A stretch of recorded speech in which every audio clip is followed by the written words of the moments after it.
Buenas tardes a todas y a todos los que están acompañándonos hoy acá presencial, los que están acompañándonos de manera virtual en la plataforma. Gracias por acompañarnos en este conversatorio sobre cooperación internacional a 40 años de democracia en Argentina.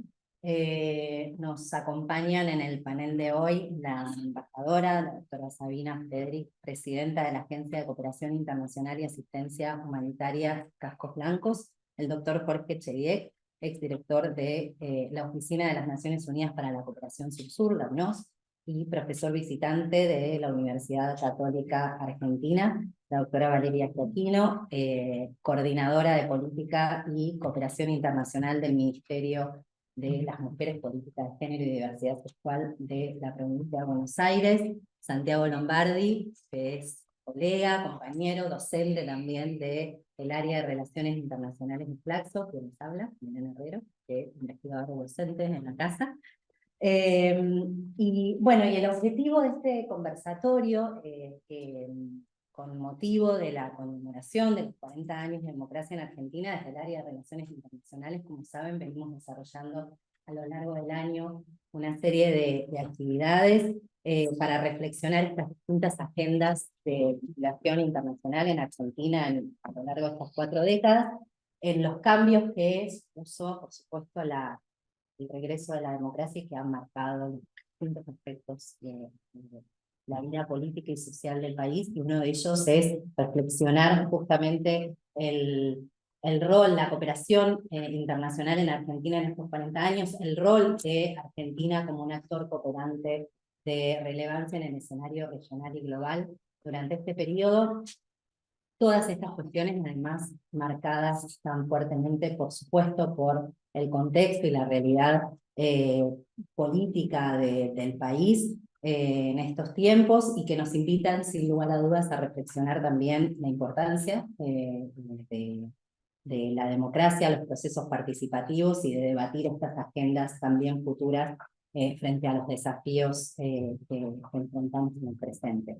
Y desde el área de Relaciones Internacionales, lo que es cooperación internacional, particularmente la cooperación sur-sur también en estos últimos tiempos, es una de las líneas de trabajo y de investigación desde la maestría de Relaciones Internacionales. Con Santiago, de hecho, tenemos un seminario, hay varios que acá lo cursaron, varias, sobre cooperación y diplomacia, el diplomado, Diploma Superior en Cooperación Sur-Sur y Triangular de Flaxo Argentina, y una serie de proyectos de investigación que aprovecho, ya que, porque veo conectados algunos alumnos, exalumnos, Luciana, Sol, que forman parte también de los distintos proyectos y estudios de investigación que estamos impulsando desde el área, y que por supuesto las puertas siempre están abiertas a sumarse a esos procesos que tienen que ver con la reflexión de esta agenda, con la reflexión y el estudio de este campo, y que nos imprime desafíos no solo en el escenario local, subnacional. Bueno, Valeria de hecho nos acompaña en las distintas propuestas, de hecho es docente también del diploma, y para reflexionar desde el ámbito nacional, desde el ámbito local y regional en los distintos proyectos, así que también la puerta está abierta a eso. Más, les dejamos un informe de uno de los proyectos que acaba de terminar, que era justamente para poder analizar el sistema de evaluación de la cooperación internacional, y que salieron resultados muy interesantes de ese proyecto, que fue un proyecto entre varias instituciones del sur global, y que abrió las puertas también a seguir pensando el sistema de evaluación en la cooperación internacional y los desafíos que hay también desde nuestros países en la región, y particularmente desde la cooperación sur-sur, para pensar y repensar los marcos de la evaluación en cooperación internacional. Yo no me quiero extender mucho, porque sí quiero darle la palabra a las expositoras y expositor invitado. Tenemos un panel de lujo hoy para poder pensar estos temas. Así que muchas gracias, sobre todo porque sabemos que son tiempos bastante particulares, complejos también, y agendas muy cargadas. fin de año, así que en primer lugar agradecerles a ustedes por acompañarnos, a ustedes también por estar en un momento en el que el intercambio, la reflexión y el encuentro son piedras angulares, en un momento de necesaria construcción colectiva. Si les parece, entonces, abrimos el panel con una dinámica de una exposición breve por parte de cada uno. Vayan pensando preguntas que nos pueden ir acercando, lo mismo quienes están del otro lado, para después tener un espacio de intercambio y debate y aprovechar que nos podemos encontrar acá para poder intercambiar. Así que es la propuesta de que nos podemos acercar desde la actividad. Voy a presentar entonces al primer expositor, a Jorge Echeguier, profesor visitante de la Universidad Católica Argentina, licenciado en Ciencias Políticas de esta universidad, un máster en Relaciones Internacionales de la Universidad de Georgetown. Fue funcionario de las Naciones Unidas por más de 30 años, con destinos en Turquía, Uruguay, Nueva York. Fue coordinador residente de la ONU en Nicaragua, Perú y Brasil. También director del Centro Internacional para el Desarrollo Inclusivo en Brasil. Y su último puesto fue, como mencionaba antes, director de la Oficina de Cooperación Sur-Sur y enviado y secretario general para la Cooperación Sur-Sur. Y aquí es donde promovió la segunda conferencia de Cooperación Sur-Sur en Argentina, el programa más 40, que tuvo lugar en el 2019. Jorge. Primero, muchísimas gracias por la invitación. Estoy honrado de participar de este panel y en una entidad tan prestigiosa y valiosa como Flaxo. Este seminario está teniendo lugar en el contexto de cambios casi copernicanos en el contexto de la cooperación internacional. Cambios copernicanos que vienen derivados de la situación política internacional y que todavía no están adecuadamente reflejados en las estructuras institucionales. Sobre eso prefiero hablar más bien durante las preguntas y respuestas, porque son temas que le dedico 6 horas en un seminario que dicto en la UCA, entonces me parece que no le haría justicia, quizá lo adaptaría más a las preguntas o intereses concretos de ustedes. Entonces voy a hacer algunos puntos sobre la Argentina. ¿Cómo veo la cooperación sur-sur de Argentina? ¿Cómo la vi durante toda mi carrera vista desde afuera? Primero, Argentina, desde el punto de vista de el poder suave, el soft power que menciona Joseph Nye, Argentina tiene mucho más de lo que nosotros nos imaginamos y que nosotros percibimos desde aquí. Tenemos un legado histórico. No participamos en Bandung, la conferencia de 1955, que es el momento seminal de nacimiento de lo que llamamos hoy la cooperación sur-sur, pero en los años 60, Raúl Prebisch, que lo tendríamos que reivindicar como uno de los titanes de la cooperación sur-sur, desde la creación de la CEPAL, la UNCTAD, que fue la primera gran iniciativa para tratar de cambiar el orden económico internacional, liderada por un argentino, y en el 64, en la propia UNCTAD, se creó el grupo de los 77, que es el grupo de los países del sur, que hoy son 134, más uno, porque México acaba de anunciar que se vuelve a integrar al grupo de los 77.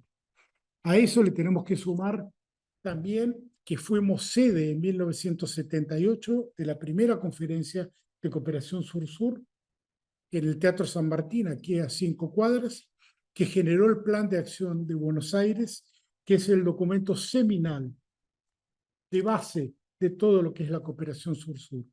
Y después, en 2019, fuimos sede de PAVA más 40, trabajamos muy estrechamente con Santiago y el equipo de Cancillería y otros, que reconfirmó muchos de los principios y de hecho expandió el ámbito temático y la mecánica de la cooperación sur-sur. Esos son legados directos de Argentina. No debemos subestimar otros elementos que quizá no asociamos con la política, pero el soft power que nos da el fútbol, el hecho que millones de personas en India, Bangladesh y Pakistán salgan con las banderas argentinas y que Messi sea probablemente una de las personas más conocidas del planeta, que el sumo pontífice de la Iglesia Católica sea argentino, hace que nuestro país tenga una visibilidad muy grande. O sea que podemos capitalizar esa visibilidad. Asimismo, tenemos mucho para contribuir. Estoy seguro que la doctora Fredericks expandirá mucho en lo que estamos haciendo y lo que tenemos y el potencial que tiene nuestro país para contribuir y también para beneficiarse de la cooperación sur-sur. Entonces, partimos de una situación que a veces, viendo las situaciones coyunturales de nuestro país, no percibimos, pero somos un país muy importante y que tiene mucho para contribuir. También tenemos el problema típico de los países en desarrollo para hacer cooperación, que es cómo justificamos en un país que, de acuerdo a la estadística oficial del INDEC, tiene 60% de pobres, vamos a dedicar recursos para cooperar con terceros países. Entonces es un imperativo lograr crear un discurso que salga más allá de nosotros los iniciados, que podemos dar muchas razones de por qué tenemos que hacer cooperación, razones que van más allá del altruismo y que incluyen elementos concretos del interés nacional para poder acercar y legitimar y expandir el espacio de la cooperación en nuestro país. Pero ese es un problema típico. De hecho, solo tuvimos una Secretaría de Cooperación y la doctora Frederick pasa la historia por ser la primera secretaria de Cooperación de la República. Estamos ante una situación muy valiosa, pero tardamos muchos años en llegar a esa madurez institucional. Para eso también necesitamos, además de desarrollar un discurso para la sociedad, no tiene por qué ser masivo, pero sí para los centros de decisión, tenemos que construir núcleos más fuertes de apoyo político. Hoy tenemos uno de los candidatos presidenciales que habla básicamente de bajarse del mundo o entrar en un mundo saliendo del sur, cuando nosotros somos un país del sur y no tenemos otra alternativa. Pero eso también es culpa nuestra, en el sentido que no hemos hecho un esfuerzo de construcción de apoyo político. Y acá no es solo nosotros. Yo estuve en Brasil, como mencionabas en la presentación, y el presidente Lula lanzó la cooperación brasileña. Antes la Agencia Brasileña de Cooperación era solo para recibir cooperación, y él me dijo que uno de los grandes errores que cometió fue no haber creado una agencia de cooperación con una línea presupuestaria robusta y fuerte. Y la presidenta Dilma lo quiso hacer, pero en realidad la cooperación a ella no le interesaba mucho. Y por eso el presupuesto del ABC para cooperación se redujo en un 70% en 3 años. O sea que va de suyo que necesitamos construir apoyo político para que cuando se discutan las líneas presupuestarias, instrumentos como el FOAR, como los cascos blancos, tengan continuidad y robustecimiento presupuestario a lo largo del tiempo, así como institucionalizar más fuertemente la agencia que ahora está creada por decreto, quizá establecerla con un marco legal más fuerte. Tenemos también el desafío de todo país federal, que es el tema de la cooperación subnacional. En la Argentina, a casi todas las provincias han desarrollado sistemas de cooperación. Tenemos presente aquí la provincia de Buenos Aires, que seguramente va a mostrar mucho de lo bueno que hace, pero es un gran problema para los países federales coordinar esa cooperación. Coordinar tiene un amplio espectro. Coordinar puede ser, como mínimo, saber lo que estamos haciendo, tener información. Y como ideal de coordinación máximo es que todas las iniciativas se complementen entre sí y que coadyuven en sí mismas. Entonces, eso es un esfuerzo que sé que se está haciendo, pero hay que ver hasta cuánto lo podemos mover en el espectro, considerando de vuelta la estructura federal y los cambios políticos. Pero eso potenciaría mucho la participación de la Argentina y también potenciaría mucho la cooperación recibida por parte de la Argentina. Luego, en nuestra región tenemos un problema de exceso de institucionalidad. Una paradoja que yo discutía es, siempre se presentó a América Latina como un modelo de desarrollo institucional. La CEGIB, la Secretaría Iberoamericana, a través de su programa, hace más de 15 años que redacta un informe de cooperación sur-sur que ha logrado que participen del mismo todos los países hispano y portugués parlantes de la región. Y se ha llegado a un nivel de sofisticación muy grande. Pero ¿qué pasa ahí? Tenemos también a la CEPAL, que acaba de hacer su primer foro de cooperación sur-sur, que las fechas que puso fueron exactamente las mismas del foro de alto nivel de Nueva York, de cooperación sur-sur, que es la instancia máxima del sistema de Naciones Unidas. La doctora Ferri creo que fue a Santiago, pero estábamos entregando a Argentina la presidencia de ese comité en el mismo momento que en Santiago estaba teniendo lugar este evento. Eso no debiera pasar, porque tenemos también la UNASUR, la CELAC, también hablando de cooperación sur-sur. Entonces, estas instancias que en sí mismas de coordinación son positivas, si son demasiadas, toman demasiada energía institucional de instituciones que no la tienen en exceso para comenzar. Entonces, creo que se debiera hacer un esfuerzo y me consta que algunos de los países de la región están pensando de tratar de maximizar y optimizar este tipo de iniciativas. Luego, la Argentina, y se va a hablar aquí seguramente, en el contexto de su evolución democrática, ha desarrollado prácticas que son modelo mundial. La justicia retributiva, temas de género, temas de avance de los derechos de los LGBTI, temas de antropología forense, son modelos. Ahora bien, nosotros vamos a concentrar nuestra cooperación en estas áreas de especialización que nos van a limitar, por un lado, a ciertos demandantes que quieren esos mismos productos, pero que en el sur global lamentablemente no son la mayoría. Entonces, ¿cuál es la visión de la cooperación de la Argentina en términos de cómo relacionarse con actores del sur global que no son tan afines a los valores que ha generado la democracia argentina y a las prácticas que ha generado la democracia argentina en los últimos 40 años? Un ejemplo brutal sería qué hacemos para cooperar con Uganda. Uganda, país importantísimo que va a asumir este año la presidencia del G77 y la presidencia del Movimiento de No Alineados, pero acaba de pasar una ley condenando a muerte a los homosexuales. Dilema que deberíamos pensar y confrontar a nivel político y también ciertamente a nivel de cooperación. Por último, como tema introductorio, el tema de la cooperación triangular. Debido a la escasez de recursos que tenemos y a su vez a la disponibilidad de iniciativas de cooperación, de capital de cooperación que tenemos, hay muchos donantes tradicionales que se acercan a países como el nuestro para que ofrezcamos cooperación en terceros países. Ahora bien, ahí hay un desafío, que es un desafío que siempre se planteó en las dinámicas del G77 y que fue parcialmente zanjado en Pava más 40, que es quién fija la agenda. Si la agenda la fija los dos países del sur, lo fija la tercera parte, se hace un proceso colectivo de decisión, pero hasta qué punto tenemos capacidad de decisión cuando la plata la pone un tercero. Hubo casos de países, por ejemplo la China y la India, le dijeron a los cooperantes bilaterales, perfecto, aceptamos cooperación, pero solo para hacer cooperación sur-sur y solo en los términos que nosotros imponemos.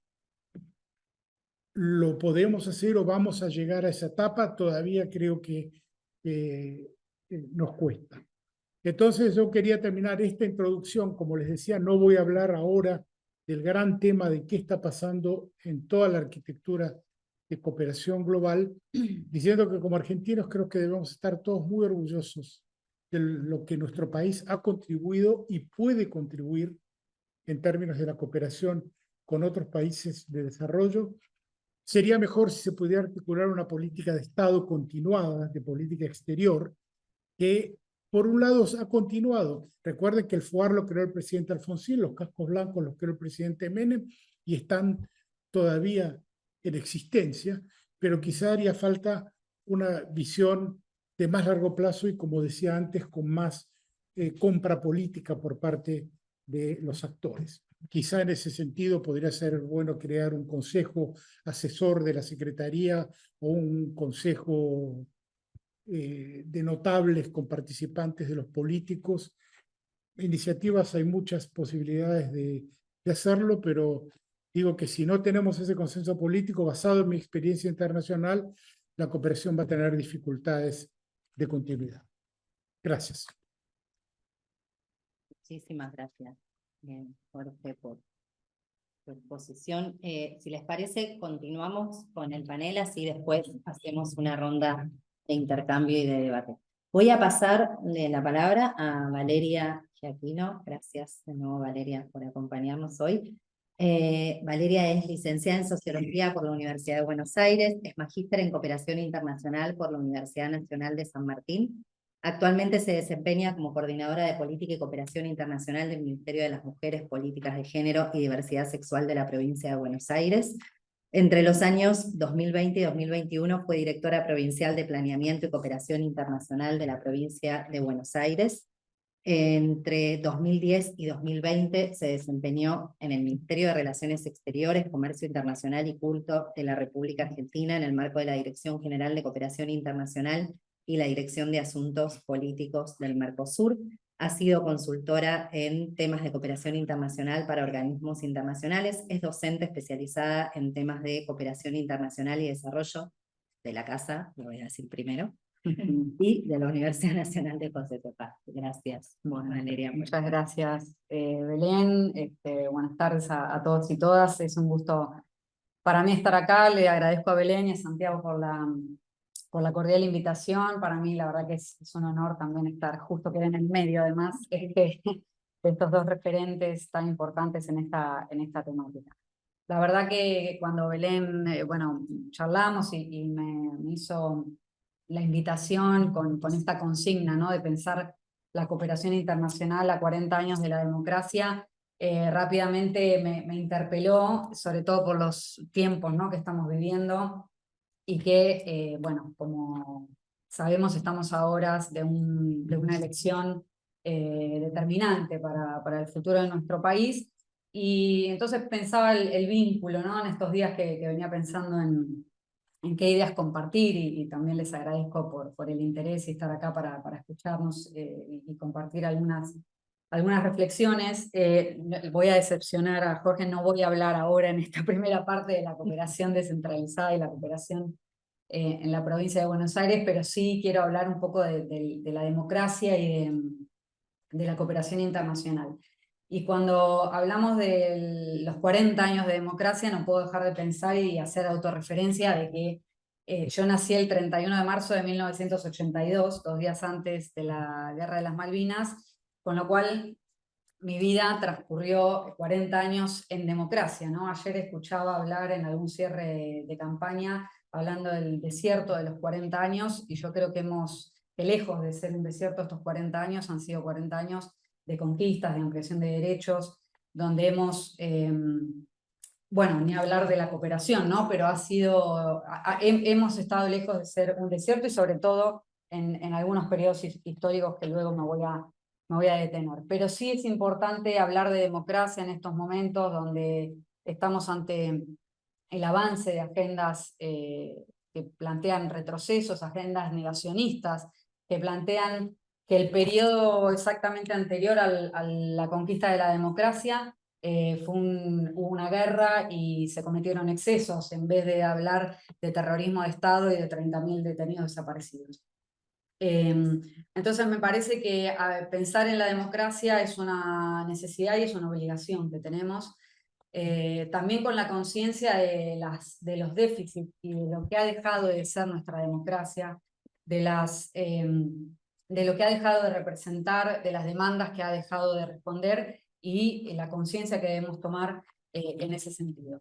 Y cuando pienso en cooperación internacional, en vínculo con esta democracia, y pienso en la cooperación argentina, pienso en la cooperación sur-sur, no puedo dejar de pensar en el Estado, en las políticas públicas, que en definitiva la cooperación sur-sur se nutre de eso, es la esencia, el intercambio de políticas públicas. Entonces, estamos ante discursos que hablan de reducir el Estado, de estar en contra de las políticas públicas, y cuando pienso en las políticas públicas argentinas, no puedo dejar de pensar en esos 8 o 9 años que estuve en la Dirección de Cooperación Internacional, en la extensa lista de proyectos que tenemos a lo largo y ancho del mundo y del mundo en desarrollo, que no ha sido otra cosa que poner en valor nuestras políticas públicas, las políticas públicas del INTA, del INTI, del Ministerio de Ciencia y Tecnología. Pienso en aquellos proyectos que han sido bandera en términos de memoria, verdad, justicia, y en los procesos que hemos colaborado en fortalecer, como por ejemplo la creación del Banco de Perfiles Genéticos en Colombia. Digo, infinidad de proyectos que tenemos y que, bueno, por supuesto, Sabina seguramente nos comentará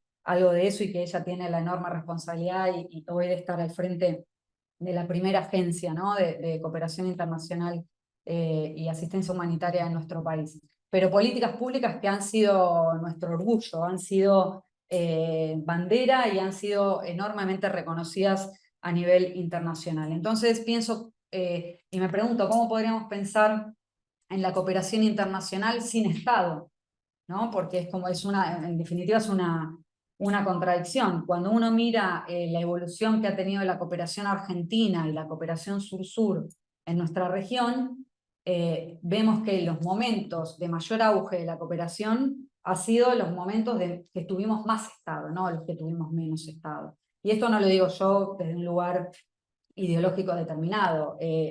Si vemos el informe de cooperación sur-sur de la CEGIP, vamos a ver eso. Digo, yo como docente tengo los cuadros de memoria y sé en qué momentos la cooperación sur-sur y la cooperación argentina ha sido más fuerte, porque en esos momentos tuvimos políticas públicas más fortalecidas, tuvimos más Estado, tuvimos más presupuesto para la cooperación internacional, porque concebimos al Estado como motor del desarrollo, y también porque en esos momentos se concibió a la integración regional como necesidad para un desarrollo regional. A la integración regional y a la cooperación sur-sur como instrumento para esa integración regional.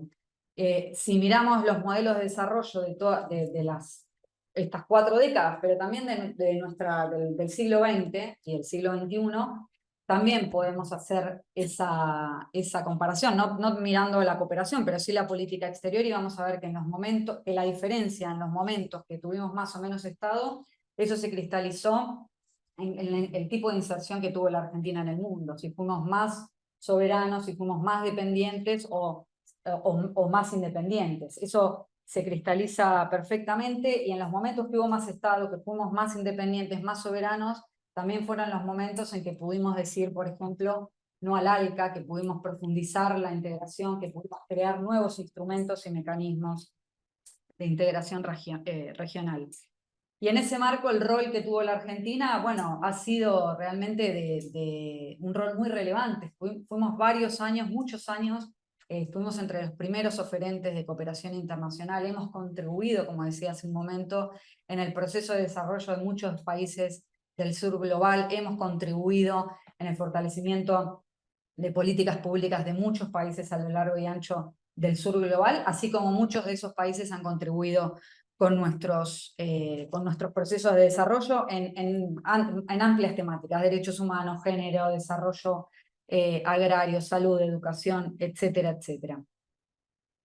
Ahora, la pregunta que yo me hago, luego de hacer esta caracterización, es: ¿podría existir un FOAR que acaba de cumplir hace muy poco 30 años? ¿Podríamos estar hoy hablando de cooperación internacional si estaríamos frente a un modelo de desarrollo, o si estos últimos años y estas últimas décadas de democracia, el modelo de desarrollo que tuvimos hubiese tenido al mercado como eje rector del desarrollo?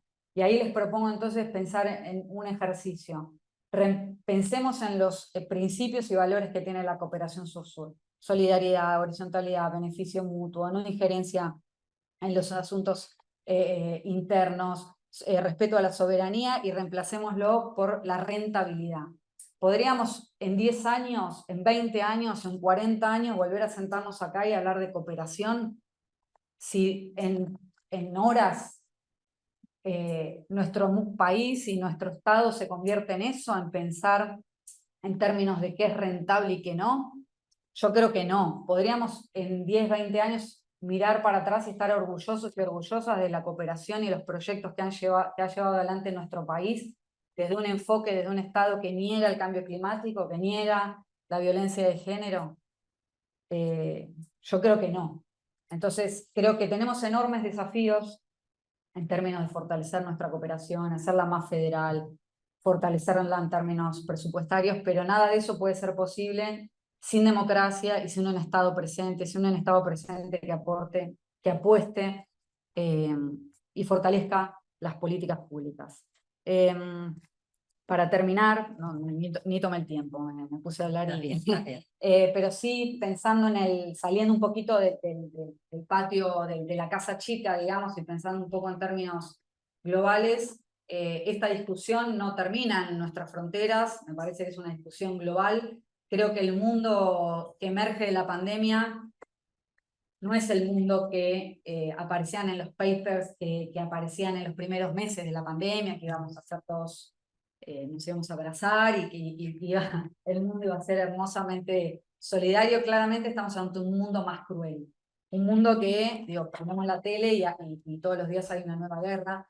Un mundo donde la concentración de la riqueza y el poder cada vez es peor, donde la depredación del planeta es cada vez peor, y donde hay una democracia debilitada que no está dando las respuestas que requiere. En ese marco, la cooperación tiene un rol muy importante que cumplir, pero debe haber más cooperación, no menos o estar en un estancamiento como lo está ahora. Debe haber más cooperación que apuntale los procesos de desarrollo, pero una cooperación también que se actualice a las nuevas necesidades. No puede ser que sigamos midiendo el desarrollo de los países con el PBI per cápita, midiendo la renta. Digo, el mundo dio 20, 30 vueltas y estamos usando taxonomía de la década de los 70. Entonces, creo que el sistema de cooperación requiere también adaptarse a este nuevo mundo, a este mundo tan difícil que tenemos enfrente, y destinar recursos, como recién se mencionaba acá.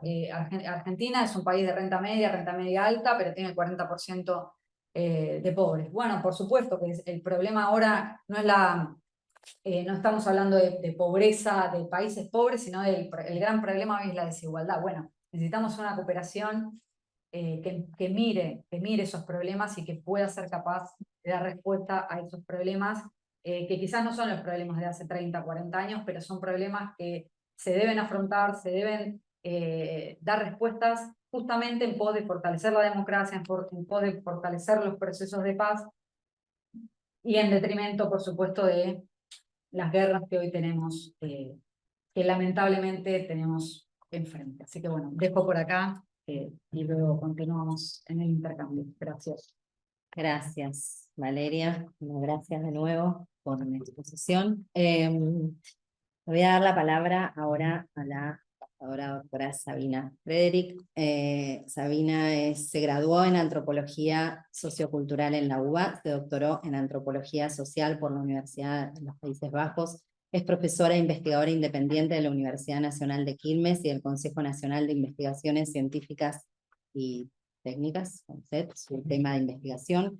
Han atravesado la profesionalización y democratización de políticos, militares, policías y gendarmes en la Argentina contemporánea. Se ha especializado en la transferencia de conocimiento científico en el diseño de políticas públicas en defensa y seguridad.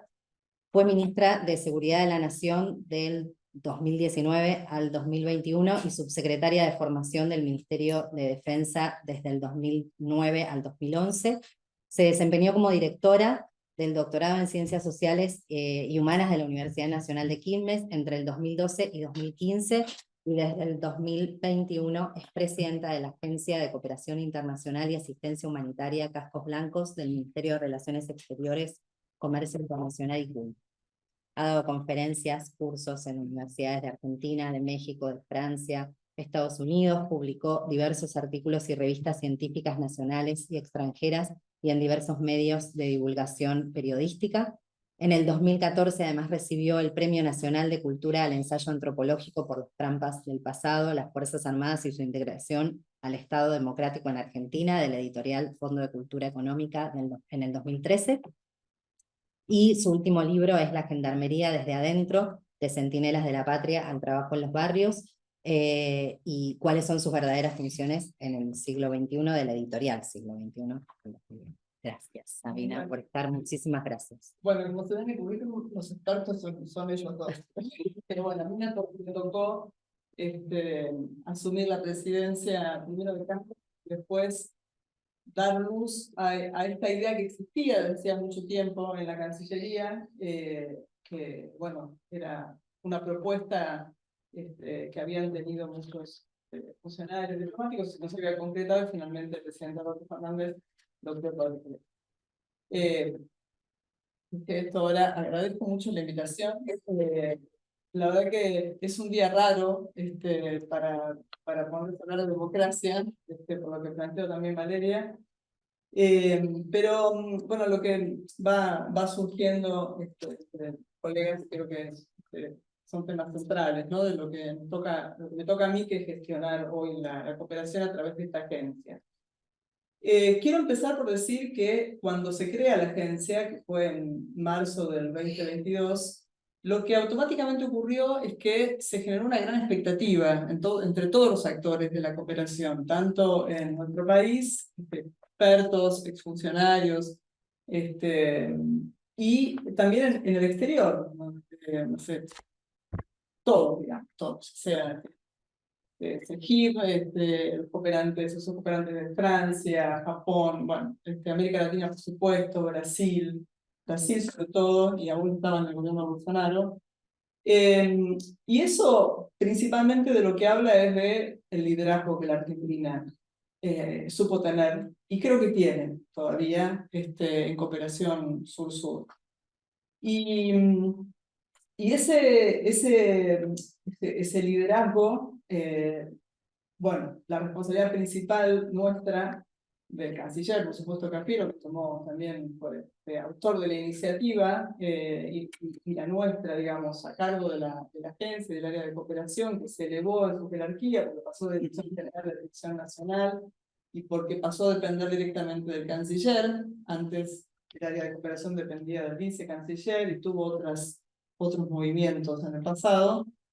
La responsabilidad principal era sostener el liderazgo, que no decayera, ¿no? Ese fue el compromiso principal, y nos encontramos con, bueno, con el aniversario de la creación del FOAR, que fue en 1992, también fue durante el gobierno de Menem, igual que Cascos, y recuperar todos los vínculos. Habíamos salido de la pandemia, estaba prácticamente todo frenado, con mucha actividad virtual, pero la verdad que fue un momento de, al cerrarse la pandemia, de reactivación de la agenda, de reponer la página web que había desaparecido de la Cancillería, con todos los proyectos para que eso sea información pública, etc. Recuperar la gestión del pasado, ¿no? Nosotros entendimos que las dos áreas son políticas de Estado para la Argentina, porque, como decía Jorge, superaron cambios políticos ideológicos bastante abruptos, con altibajos, con cambios en la agenda de cooperación. No fueron siempre los mismos temas, ni tampoco las fortalezas fueron siempre los mismos países, aunque siempre primó América Latina, el Caribe, proyectos sobre todo agropecuarios, y los vinculados con derechos humanos. Digamos, ese impulso para recuperar o sostener el liderazgo, obviamente estaba fuertemente atravesado por el PADA+40 del 2019, que fue un mandato que había que asumir, o sea, poner en práctica. Había, obviamente, ya tareas que se habían hecho, como el diseño de una metodología de evaluación modular, que se hizo junto con la Universidad de San Martín, y tratar de reactivar esos espacios de participación donde la Argentina supo estar, y explicar cómo entendíamos nosotros esta agencia, que surge en un momento. Hay varias agencias en la región, no son muchas, que se han, digamos, creado en diferentes momentos. la verdad que la creación de esta agencia de cooperación y asistencia humanitaria se crea en un momento en donde hay que tratar de hacer lo más eficiente posible las herramientas con las que cuenta el Estado. Lo voy a hablar claramente, no se hace en un momento de expansión de los recursos presupuestarios, sino se hace en un momento en el que los recursos presupuestarios son básicamente los mismos que antes, obviamente con la evaluación del dólar todo cambia, pero es fundamentalmente un instrumento que permite hacer más eficientes esas dos herramientas y vincularlas más directamente también a la política exterior que desarrolla el canciller. Ahora, acá quiero decir algo que no se mencionó y que creo que es importante, y que se escucha en los foros, ustedes que son expertos no lo han escuchado, que es que no es fácil introducir la agenda de la cooperación sur-sur o norte-sur en la agenda política de primera línea de los cancilleres. No pasa solo en Argentina, pasa en otros países del mundo. La información, por supuesto, que se produce y de las relaciones bilaterales que se construyen, por supuesto son tenidas en cuenta, pero la agenda de conversaciones no está atravesada por la agenda de cooperación, ¿no? Y eso yo creo que es un punto que hay que subrayar para trabajar, ¿no? En ese sentido. No tengo, digamos, no tengo una explicación de por qué ocurre eso. Sí, de la coyuntura, al menos en Argentina, estamos en una situación en donde uno de los elementos más importantes es ampliar los mercados, ampliar las exportaciones. Entonces, básicamente, la agenda prioritaria urgente es esa, ¿no? Y no tanto, digamos, lo que hace a la cooperación, que es básicamente transferencia de conocimiento, ¿no? De lo que estamos hablando. Yo creo que eso es un punto importante para colocar y para pensar cuál sería la arquitectura que permitiría que este tipo de política exterior, de formato de política exterior, tenga otro lugar en la agenda de gobierno.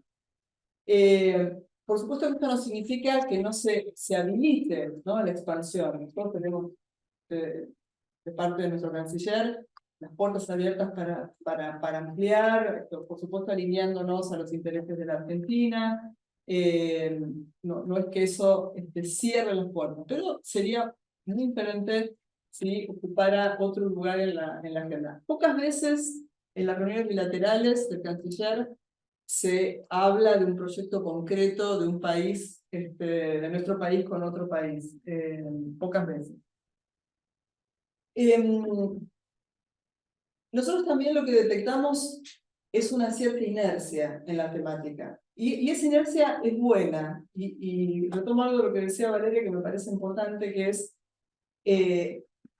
para entender el liderazgo de la Argentina, lo que hay que ir es a buscar las capacidades que la Argentina tiene. Y esas capacidades son el Estado. Es ese diferencial que la Argentina tiene de haber fortalecido sus conocimientos técnicos en el personal técnico del Estado, de diferentes reparticiones del Estado, INTA, INTI, bueno, Ministerio de Justicia, Derechos Humanos. El equipo argentino de Protección Forense es una rara avis porque es una ONG en realidad, aunque está asociada a derechos humanos, Secretaría de Derechos Humanos. Pero yo creo que la explicación está ahí. Las capacidades que tienen nuestros técnicos, que tienen una carrera profesional al interior del Estado, que le permite capacitarse y continuar en esa carrera, es la base de la existencia del INTA, del INTI y muchos otros organismos. Pero eso se puede perder, y de hecho se pierde. Y eso a nosotros nos ha obligado, a pesar nuestro, a ampliar los actores que pueden prestar colaboración y participar en el grupo de cooperación. Nos pasó con el litio. Bolivia llegó con tres borradores de proyectos de trabajo sobre el litio. Apenas nosotros nos hicimos cargo de la agencia y de la Dirección Nacional de Cooperación, y empezamos a buscar los expertos argentinos que podían resolver los problemas que nos demandaba. Por supuesto que hay una discusión que es cuáles son los intereses argentinos sobre el litio, ¿no? Que es lo que planteamos en diferentes ámbitos, hasta que finalmente la Secretaría de Asuntos Estratégicos de la Presidencia de la Nación tomó el tema y empezó a ordenar la cuestión, y tuvimos que apelar, no que tuvimos a costa nuestro, nos gustó tener que hacerlo, pero a la Universidad Nacional de La Plata, que tiene capacidad para resolver algunos de los problemas que planteaban los proyectos que demandaba Bolivia. Ahora, esto ocurre, por un lado es importante porque es bien visto, ¿no? Ampliar la cooperación a muchos más actores. La universidad, desde nuestro punto de vista, tiene que sumarse más a la cooperación. Muchas veces son las mismas entidades y hay capacidades que no se aprovechan. Las universidades que son una, no hay CONICET, ¿no? Pero lo que identificamos es que el SEGEMAR, que es el organismo de la Secretaría de Energía que se ocupa de la cuestión minera argentina, estaba perdiendo capacidades. Entonces, esto que plantea Valeria yo creo que es central. Es decir, nosotros podemos cooperar y somos buenos cooperantes cuando tenemos un Estado que tiene capacidades que puede ofrecer no solo a otro Estado, porque siempre la cooperación es Estado-Estado, pero el Estado argentino, junto con el otro Estado que plantee la cuestión que sea, bueno, tiene que poder aportar algo y orientar algo de la capacidad. Sin el Estado es imposible, porque la orientación y la perspectiva principal de hacia dónde tiene que ir el proyecto lo pone el Estado. Entonces, sin esas capacidades que, insisto, se van perdiendo en algunos casos, tenemos un problema, ¿no? Hoy en día podemos decir que siguen siendo la mayor cantidad de proyectos vinculados con la temática agropecuaria. En África, los temas de género no entran. Por ahí sí alguna demanda sobre derechos humanos, por cuestiones de genocidio, pero casi todos los proyectos son por temáticas agropecuarias. El nivel de sofisticación y de conocimiento tecnológico que tenemos nosotros en esta temática es impresionante, impresionante. No está mal que eso sea así, lo que sería interesante es por ahí sumar otras temáticas. Obviamente hay temas que están entrando, como es la adaptación al cambio climático, todo lo que tiene que ver con gestión de residuos, son temas que van ingresando a la agenda. Temas asociados al tratamiento postpenitenciario con organizaciones sociales también, que nosotros le dimos impulso también al valor que tiene para Argentina la economía social y lo que todo ese espectro consigue resolver o atender, y que el Estado no lo hace porque también nuestro Estado se ha transformado y nuestro Estado depende también de las organizaciones de la sociedad civil para resolver algunos problemas o contener situaciones. Eso también forma parte de la transferencia. Entonces, yo creo que una cuestión, retomando, es la necesidad de que la agenda de cooperación tenga otro lugar en la agenda diplomática. Eso es un tema importante, difícil por ahí de gestionar, pero importante. El segundo es tratar de, digamos, aprovechar la inercia, pero a la vez empezar a ampliar las temáticas y la diversidad de actores, sumar al mundo privado, al sector privado, es todo un desafío. Lo hacemos con los proyectos sobre todo que tienen que ver con el INTA. El otro desafío es mostrar de qué manera esos proyectos de cooperación contribuyen a la reducción de las asimetrías y las desigualdades, que es el objetivo central, ¿no?, de la cooperación para el desarrollo. Eso yo creo que es una asignatura pendiente. Todas las metodologías de evaluación intentan, ya sea de modos cualitativos o cuantitativos, mostrar, pero hay todo un debate ahí, que ustedes conocerán, ¿no?, sobre la monetización, la valoración como monetización, que es muy complejo, porque bueno, nosotros estamos contando cómo las capacidades del Estado argentino contribuyen a la cooperación y cómo algunos tendrían que cuantificar el tiempo, todos los salarios, el tiempo de formación. ¿Qué cuantifica uno ahí? Solo el dinero que se pone en el proyecto para las misiones, o también Pero me parece que más allá de esa discusión está cómo evaluar el impacto que tienen estos proyectos. Yo creo que eso es la asignatura pendiente tal vez más importante, que podría hacer que lo que dije primero tuviese otro estado de situación, ¿no? Y ahí yo lo que noto en los foros es que hay dificultades para ubicar quiénes son los beneficiarios. ¿Quién es el beneficiario de un proyecto de producción agropecuaria? Bueno, no es el técnico que lo va o el técnico que viene.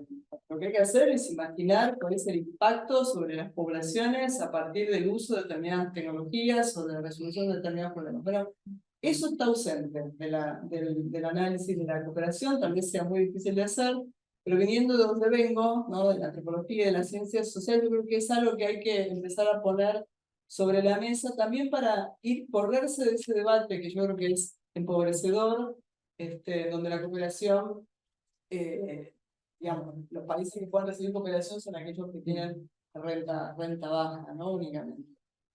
Y por último quería mencionar dos puntos más. Uno es la cooperación descentralizada, que se le ha dado un gran impulso gracias a la creación del Consejo Federal de Relaciones Internacionales, que fue una gran idea. Creo que era el último ministerio que no tenía un Consejo Federal. Ese Consejo Federal nos permitió reimpulsar un plan de cooperación descentralizada que ya existía, por eso mucho de nuestro trabajo fue levantar piedras y empezar a activar muchas ideas que estaban en cooperación. Y hoy tenemos proyectos de cooperación descentralizada con Brasil, con Bolivia, con Chile. Francia es un gran aportante en la cooperación descentralizada, que tenemos 9 proyectos con Francia, y ahí hay un desafío que es fortalecer las capacidades, ¿no? De las provincias, a lo que también estamos haciendo. Dimos un seminario, un curso para contribuir a ese fortalecimiento. Eso yo creo que es central, es algo para seguir apostando, muy importante. Es muy importante para las provincias, es muy importante, sobre todo, que la agencia pueda articular, ¿no? No ser un obstáculo, sino acompañar los procesos, porque, pues bueno, porque de lo que se trata es de ampliar la cooperación y no de poner palos en la rueda. Y ahora sí, último tema, quería retomar lo que decía Jorge sobre el exceso de institucionalidad, que comparto plenamente. Creo que pero eso es un problema, creo que de la diplomacia en general, ¿no? Global. Pasa tanto en el área de cooperación como en el área de asistencia humanitaria. Hay 2 millones de foros, de comités, de consejos, multiplicación. Y la verdad es que algunos son importantes, pero otros que no son lo que se superponen. Es que la verdad es que lo que se hace solo es repetir sin que haya objetivos claros, ¿no? Bueno, acá este es un comité que se reúne para discutir esto y sacar determinada cosa, no una declaración que ya la tenemos resuelta de antes, ¿no? Sino algo que la verdad que sume a los procesos, etc. No quiero decir con que sean todas iguales, porque muchas que son la verdad que muy fructíferas, pero sí yo creo que la arquitectura institucional de la cooperación, como de otras áreas de la diplomacia, pero la cooperación de lo que estamos hablando hoy, es un problema que no contribuye a mejorar y y voy a usar la palabra porque también a ser eficiente también, porque la verdad que los recursos del Estado son limitados. Y acá agrego un punto, porque no me quiero olvidar. La verdad es que si no fuera por el trabajo hiper artesanal, pero a la vez muy sólido de los trabajadores y las trabajadoras que están en las áreas que trabajan en el área de cooperación, todo sería imposible hacer cualquier cosa, ¿no? Entonces, mucho de la cooperación se sostiene también ahí. Trabajadores y trabajadoras que tienen memoria institucional, que tienen contrapartes que conocen, que saben, bueno, cómo hacer para trabajar un proyecto. Bueno, esa base, esa escala, digamos, es central. Y toda esta arquitectura, que no digo que no sea importante, la CIGIP tal vez sea la más importante de todas, sin duda. Hay que apostar al Mercosur, vamos para la segunda ronda, pero yo creo que a veces se conspira contra los pocos recursos que tenemos para mejorar los proyectos, no solo para tener más proyectos, como dice Santiago Varal, el director de cooperación, sino para hacerlos mejores. Bueno, hasta acá. Gracias, muchas gracias, Sabino, también. Gracias por tres, por este panel y por estas exposiciones. Yo quiero pasarle la palabra a Santiago porque, bueno, con él venimos hace tiempo también en esta construcción de distintas instancias en el área vinculadas a cooperación, bueno, con Juliana también, con quien además coordinamos el diploma de cooperación sur-sur. Y bueno, y a Santiago le pedí que además de estar juntos, que pensando la actividad, también un poco en la coordinación de esta instancia que abrimos ahora, que tiene que ver con el debate. Entonces, me voy a permitir, dije que era docente de la casa, que es lo primero que voy a decir, porque es docente de la casa, compañero además, en todas las actividades que venimos haciendo. Santiago es médico, es magíster en cooperación internacional por UNSAM, es docente de la maestría de Relaciones Internacionales, del diplomado también de Cooperación Sur-Sur de Flaxo y de distintas instancias de posgrados diplomático de carrera, y actualmente se encuentra en la Secretaría de Relaciones Exteriores de la Cancillería, y muchos de los que están acá lo han visto también en el seminario que acabamos de terminar hace un par de semanas. Así que gracias, Santiago, y te voy a pasar a vos, así seguimos con esta segunda parte.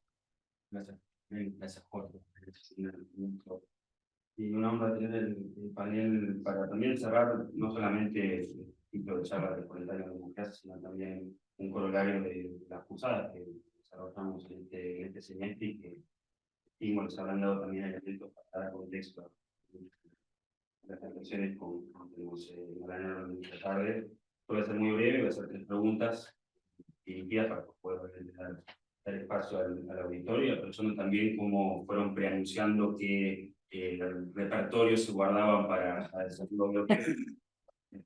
Con eso, bueno, Jorge, en primer lugar, mencionaba respecto de la actualidad de la arquitectura multilateral o global de la Cooperación Sur-Sur, más allá de poder contar con algunas de tus reflexiones al respecto. Mi pregunta puntual sería, desde tu punto de vista y tu experiencia, ¿qué esquemas hoy ves con más dinamismo en materia de cooperación sur-sur que puede llegar a ver más a la vanguardia, sean estos multilaterales, regionales, plurilaterales? ¿Y cuáles quizás puedes identificar, sin ser necesariamente muy severo, pero sí que quizás puedan estar todavía con esquemas previos o no del todo ayornados a la actual coyuntura, que uno puede caracterizar de mayor momento geopolítico, de mayores tensiones? Podría hacer esa distinción. Valeria, te invito a comentarnos con nosotros, no por ponerse en pesimista respecto del futuro, pero sí desde un punto de vista estratégico, y aprovechando la experiencia que has tenido, que tenés al día de hoy en la provincia de Buenos Aires, obviamente que, como se venía discutiendo, uno siempre propende a que haya una mayor convergencia con la política pública nacional, quizás desde la cooperación internacional, mayor coordinación, que no haya duplicación, solapamiento, etc. Ahora, en un escenario donde eso de pronto no sea deseable, ¿no? Porque la orientación siga otro rumbo, ¿qué herramientas o qué recursos, si pudiste identificar y conocés de la provincia de Buenos Aires en particular o de otros ejemplos que te vengan al caso, como para que, insisto, en un escenario hipotético donde los actores subnacionales tengan que quizás tomar otra iniciativa, preservar cierto prestigio, cierto dinamismo de la cooperación sur-sur, en este caso bajo una modalidad descentralizada? ¿Cómo ves, insisto, pensando en ese escenario hipotético, que la provincia de Buenos Aires en particular puede dar un paso adelante y desde el punto de vista de género, desde el punto de vista de cooperación industrial, agroindustrial, mantener por lo menos o conservar algo de ese acervo que ha desarrollado en estos 40 años la cooperación? Y por último, también tomando en cuenta las cosas que dijeron a lo largo de la charla, y partiendo de que hubo un gran primer reformateo institucional con la creación de la agencia, mi pregunta sería también hacia el futuro, si tuvieras vos que pensar en un segundo reformateo institucional que pudiera amplificar, escalar hacia adelante algunas de las capacidades que se han desarrollado con esta conclusión de asistencia humanitaria y cooperación. Pienso en lo que mencionabas de la expansión de la red de actores, pienso en lo que también se mencionó respecto de, y ahí me quería tomar 30 segundos para un comentario que venía al caso de lo que dijo Vale sobre las lógicas de mercado y la cooperación. Creo que uno puede a veces tomar el impulso como si fuera una jugada de judo respecto de eso, y tratar de imponer otra lógica para evaluar cuáles son los impactos positivos de la cooperación, incluso bajo una lógica más material, que son las externalidades positivas. Externalidades positivas que, en la lógica de la oferta y demanda más mercantilista, por ahí realmente no se contemplan en sentido amplio, pero que la cooperación sur-sur sí provee, tanto desde el punto de vista político como desde el punto de vista económico y de acceso a mercados. Por eso, para cerrar, sería desde el punto de vista de un eventual reformatorio institucional, qué cosas se podrían introducir para aumentar la escala de actores cooperantes, quizás, conformar redes de instituciones que quizás al día de hoy no estén proveyendo cooperación técnica, pero que sí, yo cito el caso de los centros colaboradores del OMS y la OPS, que es un montón de instituciones que la OPS identificó como centros de excelencia para hacer cooperación internacional, y que en muchos casos digamos, son más capitalizadas por el propio organismo regional. No digo que por la Argentina, porque nosotros tenemos al INCUCAI, tenemos al Ministerio de Salud, pero la red es mucho más amplia. Y eso también viene al tema de la continuidad. También les cito un caso, y creo que les he comentado en las charlas, que es el proyecto modelo de resistencia antimicrobiana en el Caribe. Exactamente, que es un proyecto que, hablando de externalidades positivas, ha permitido que la Argentina coopere con 14 países del Caribe anglófono, y que curiosamente inició en un periodo en el cual, bueno, más allá de que hubo continuidades entre 2015 y 2019, la conferencia del PAMA 40 fue un ejemplo, de pronto no es que había iniciativas múltiples, tampoco había muchos recursos hacia el final del mandato, pero aquí se identificó la posibilidad de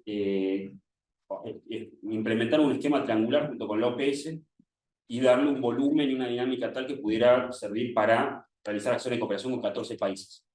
Un dato, el Malbrán, yo tenía charlas con la directora, que creo que sigue perteneciendo, que es Alejandra Corso, me decía, no tenemos plata para pagar cuarzos en el Malbrán, ¿no? Para que vean cómo es lo que mencionaba Vale respecto del repliegue del Estado y cómo eso impacta, el repliegue de los recursos, el repliegue del interés y la priorización de políticas públicas. En este caso, el Malbrán, no les tengo que contar el valor estratégico que tuvo en tiempos de pandemia. Y tampoco les tengo que contar que gracias a este proyecto de cooperación, el Malbrán se transformó en un centro colaborador del OMS, ¿no? Además de que su partida presupuestaria fue reforzada y demás. Eso es una digresión. Mi pregunta se ciñe en eso. ¿Qué otro reformatorio institucional por ahí pensás pudiera tener lugar con la agencia de mediar las posibilidades políticas para ello? Pero bueno, esas son mis 3 preguntas para los 3 y gracias por el tiempo. Gracias. Sobre la cooperación sur-sur ahora. La cooperación sur-sur ideológicamente se desarrolló muy bien. De hecho, el concepto de cooperación sur-sur se introdujo en 2003, pero realmente despegó en la primera década de este siglo. ¿Y por qué? Bajaron los costos de transacción brutalmente.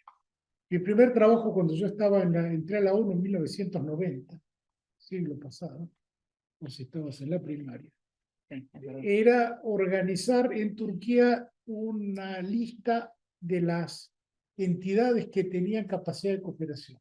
Y eso había que hacer una ficha que escribíamos manuscrita, la mandábamos a Nueva York, que se escribía un libro que se llamaba In Result, en inglés solamente, donde estaba la oferta de cooperación. O sea que si vos estabas en Bolivia y querías saber quién puede cooperar con isótopos nucleares, entrabas a ese libro y buscabas, pero la mecánica para organizar eso era absolutamente imposible.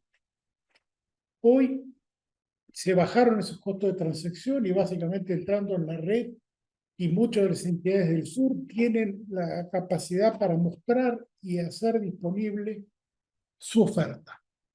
Segundo, aprendimos que no toda la respuesta viene del norte.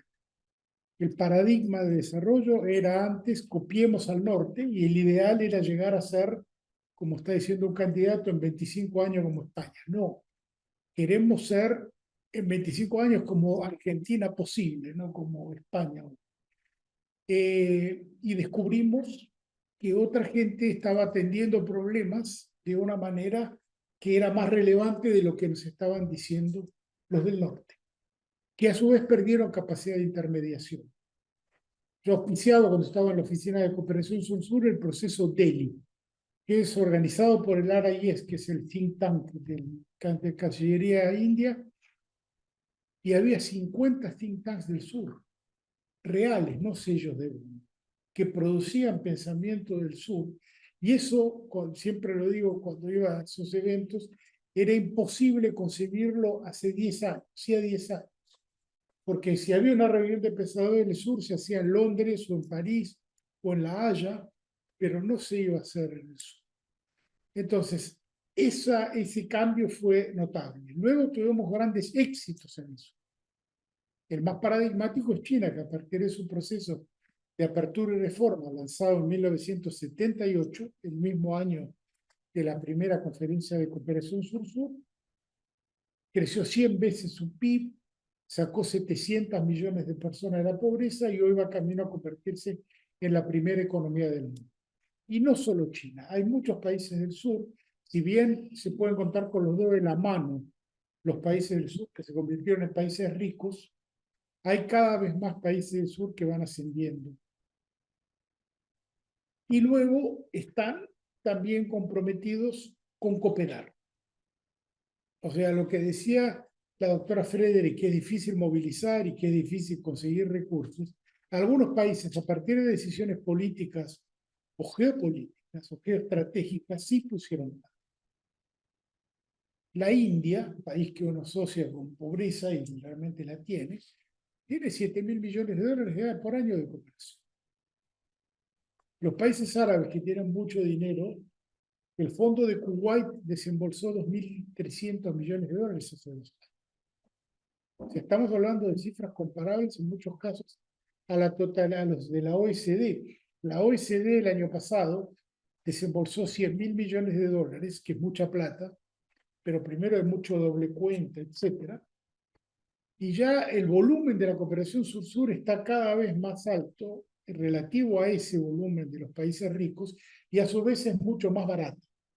Lo que mencionaba la doctora Frederick de cómo contamos la monetización, etc. Muestra que es más barato hacer cooperación sur-sur. Yo tengo muchos ejemplos, algunos de los cuales tuve el honor de protagonizar, que por $20.000 cambias la política social de un país, literalmente. Ahora bien, ¿cuál es uno de los grandes desafíos que nos plantea nosotros? La cooperación sur-sur, a partir de PAVA, no es más solo cooperación técnica.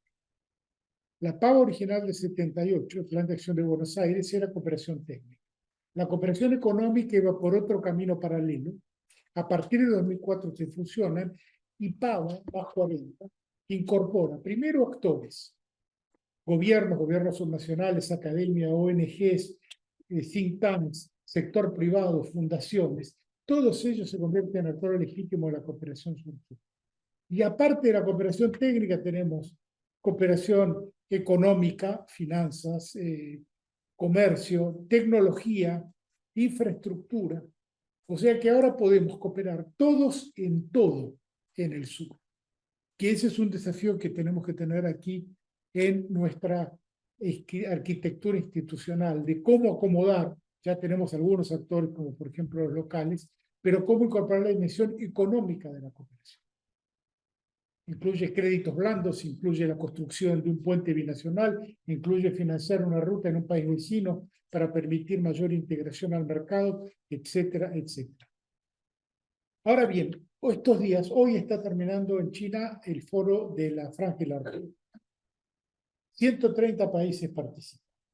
El presidente Xi anunció básicamente 200.000 millones de dólares de fondos adicionales sobre los próximos 6-7 años, y a partir de un modelo de desarrollo que la China tuvo como éxito interno, está tratando de promover ese modelo de desarrollo a nivel global, que considera que la infraestructura es un elemento esencial.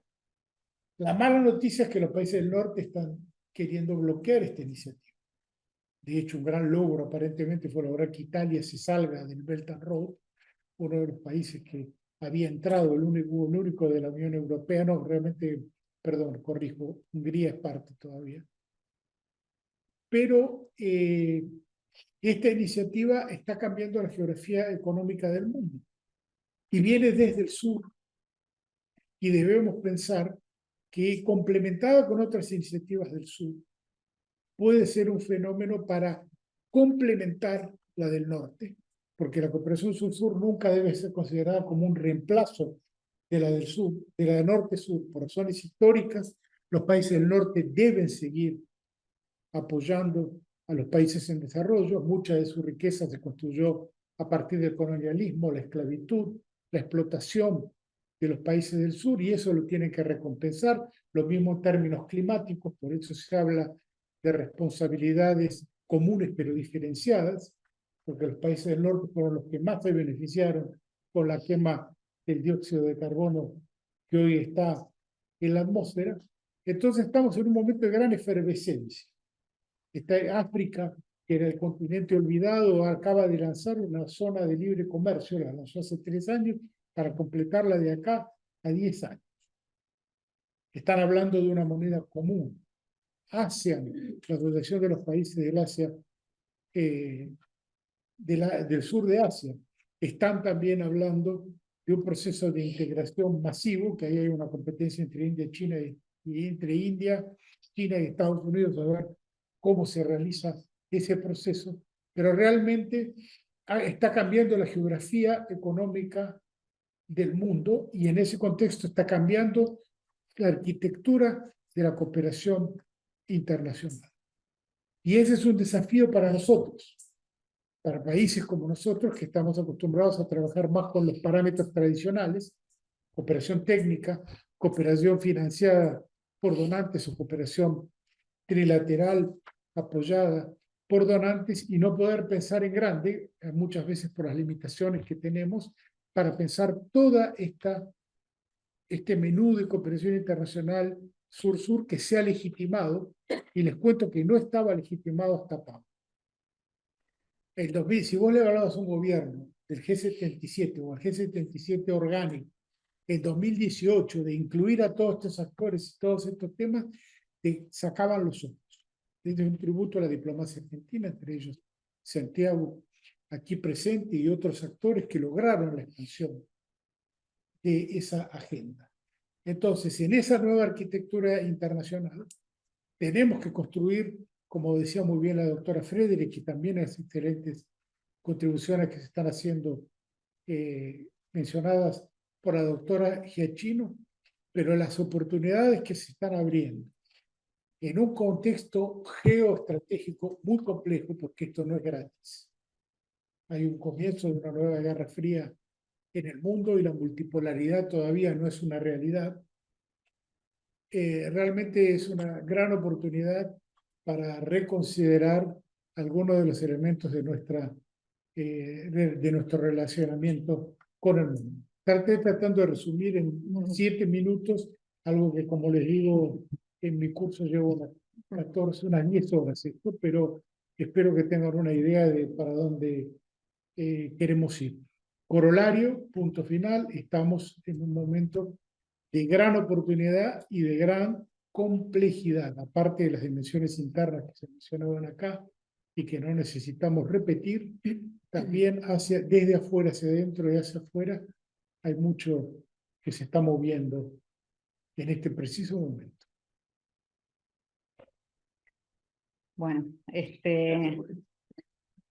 respecto al rol de los actores subnacionales y desafíos a futuro frente a un escenario como el que planteabas, empiezo por el escenario actual, y hay un tema, digamos, que excede a la Argentina y que lo hemos tratado en el marco de diferentes seminarios, clases de todo tipo, que tiene que ver con la coordinación interinstitucional, ¿no?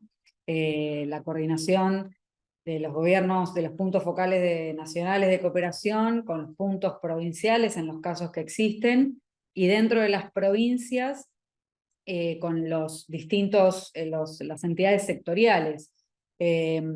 Bueno, yo vengo de trabajar muchos años en la Cancillería, hasta que en enero del 2020 me convocan a asumir la dirección provincial en Provincia de Buenos Aires, de Jefatura de Gabinete, bueno, vos bien sabés, y que asumimos ahí con Gisela Gatti, que está también ahí acompañándome, que estuvo como directora de cooperación en la dirección provincial.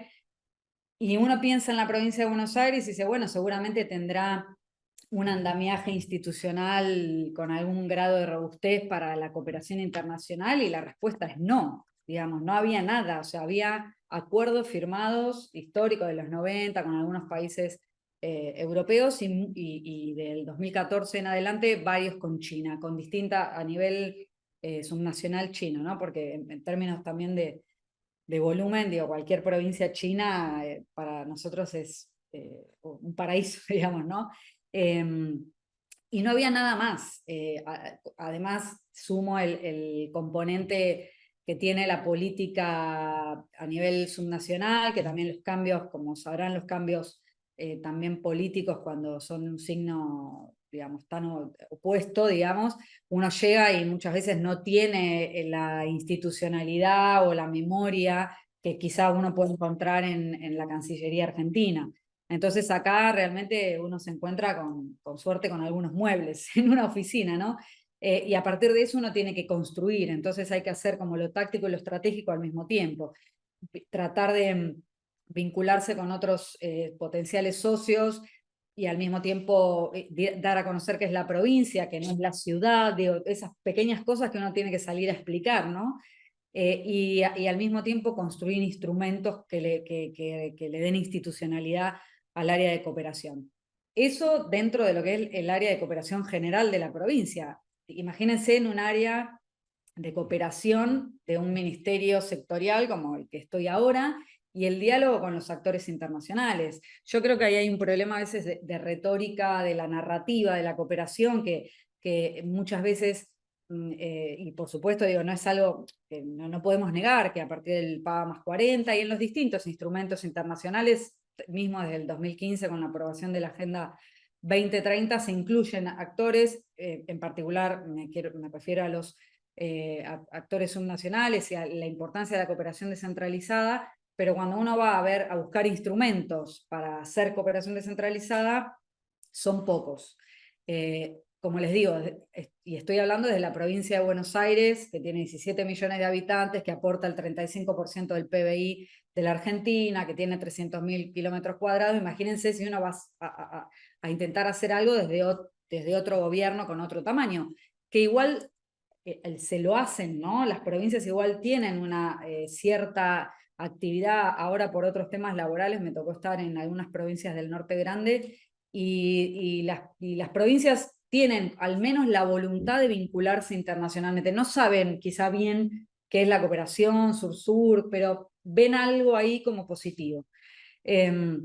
Entonces, digo, como diagnóstico hay una complejidad enorme de coordinación en lo interno de los gobiernos subnacionales, entre el punto focal provincial y el ministerio X, de saber qué está haciendo, con quién se reunió. Lo mismo que pasa a nivel nacional, digo, no, solo que se extrapola a un gobierno subnacional. Ahora, pienso en un escenario adverso, digamos, donde haya bueno, en un escenario adverso que un poco lo mencionaba en mi intervención anterior, la Constitución argentina habilita a las provincias a suscribir acuerdos, a tener no su política, sino a poder desarrollar acciones de vinculación internacional, por supuesto siempre y cuando no contradigan la política exterior del país. Creo que así como lo han hecho hasta ahora, probablemente lo puedan seguir haciendo.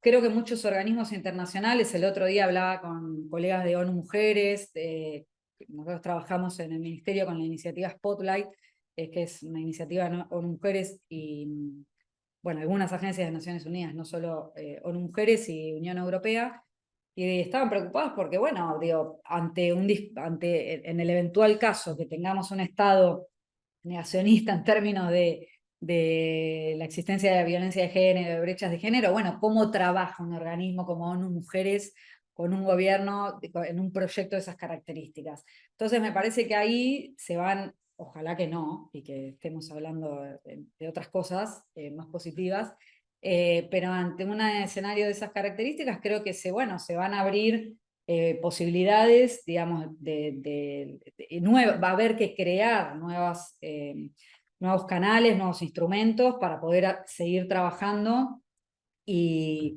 digo, porque la cooperación va a seguir existiendo, bueno, tendremos que ver cómo la seguimos poniendo como un instrumento importante para apuntalar los procesos de desarrollo, también teniendo en cuenta este déficit que mencionaba Sabina, que tiene que ver con la falta de evidencia, ¿no? de esos aportes. Pero bueno, un poco me parece que va por ahí. Bueno, gracias por la pregunta. También, bueno, pensar esto en este contexto es un poco difícil, pero en el escenario positivo, un escenario positivo,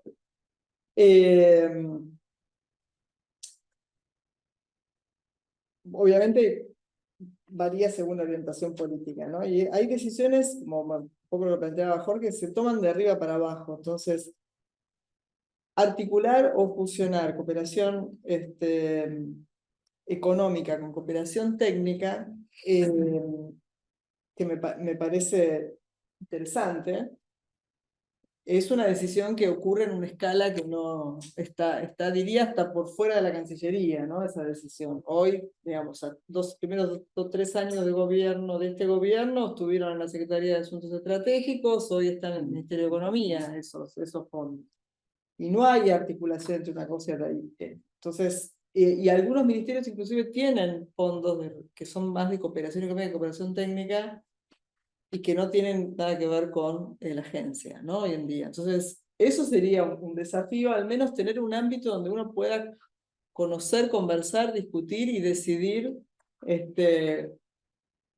cómo vincular o desvincular. Pero eso hay un ámbito donde se decide eso, pero la agencia no está involucrada y diría que la Cancillería tampoco. Bueno, por ahí el área económica, ¿no? De relaciones económicas, el comercio internacional. Sí, hoy está separado, pero nosotros hicimos algunos intentos de poder asociarlo y no fueron fructíferos. Yo creo que la agencia, en un escenario promisorio, tendría que pasar a ser una agencia descentralizada. Hoy es una agencia desconcentrada, que no tiene presupuesto, un SAF propio, ni un sistema de administración propio. Eso dificulta un poco la gestión y la ata a la gestión de la Cancillería, que yo creo que está bien que esté ubicada ahí. Los ejemplos de otras agencias que están ubicadas en presidencias no son, tengo muchos relatos de problemas, ¿no? Que se suceden. Así que no estoy discutiendo el lugar, pero sí tal vez un presupuesto, un SAF propio. Creo que no hay que tocar al FOAR en el sistema de administración de OIM, creo que lo preserva, pero sí es cierto que tiene limitaciones. Por ejemplo, y yo creo que habría que encontrar la forma de escalarlo, y probablemente la articulación con la cooperación económica sea un mecanismo. Y eso es lo que te decía la mujer del Malbrán, ¿no? La doctora. Hay proyectos de cooperación técnica que requieren inversión en infraestructura, que no se pueden sostener, no se hacen, o sea, dejan de ser sustentables precisamente porque no hay inversión en infraestructura. Y los fondos del FOAR y de la cooperación sur son solamente para misiones, viajes y viáticos. Entonces ahí hay una limitación que genera un agotamiento, digamos, de los técnicos que participan, una cierta frustración, porque conocen las dificultades, pero no tienen las herramientas para resolverlos, porque, bueno, no todo se hace con conocimiento técnico, también hace falta muchas veces infraestructura, insumos, el FOAR no puede financiar nada de todo eso, ni infraestructura, ni insumos, ni siquiera viajes nuestros, bueno, lo cuidamos mucho, de los funcionarios no, es solamente misiones de técnico. Entonces, ahí hay una limitación que por un lado lo cuida al fondo, pero porque es un fondo limitado, que con muy poco hacemos muchísimo, ¿no? Nosotros en Argentina. No nuestra gestión únicamente, estoy hablando de la historia, del modo en que se usó el FOAR. En un escenario también optimista, sería muy importante tener una ley de cooperación, como acaba de reformar España, su ley. Yo creo que eso sería importante porque le daría otra institucionalidad a la cooperación que hoy no tiene. Son decretos, ¿no? que constituyen el organismo, ya sea la agencia o la Dirección Nacional de Cooperación. Yo creo que eso sería importante para escalar. Y por último, creo que no hay forma de escalar si no es visibilizando y poniendo en valor el impacto positivo de esas externalidades. Por ejemplo, la que vos contabas sobre este proyecto, que realmente es un proyecto de 14 países en el Caribe, que ya tiene una segunda etapa, que fortalece una red, que resuelve problemas que si no, no se podrían resolver. En fin, ese como el de Incucay, tenemos uno de Incucay que es muy importante.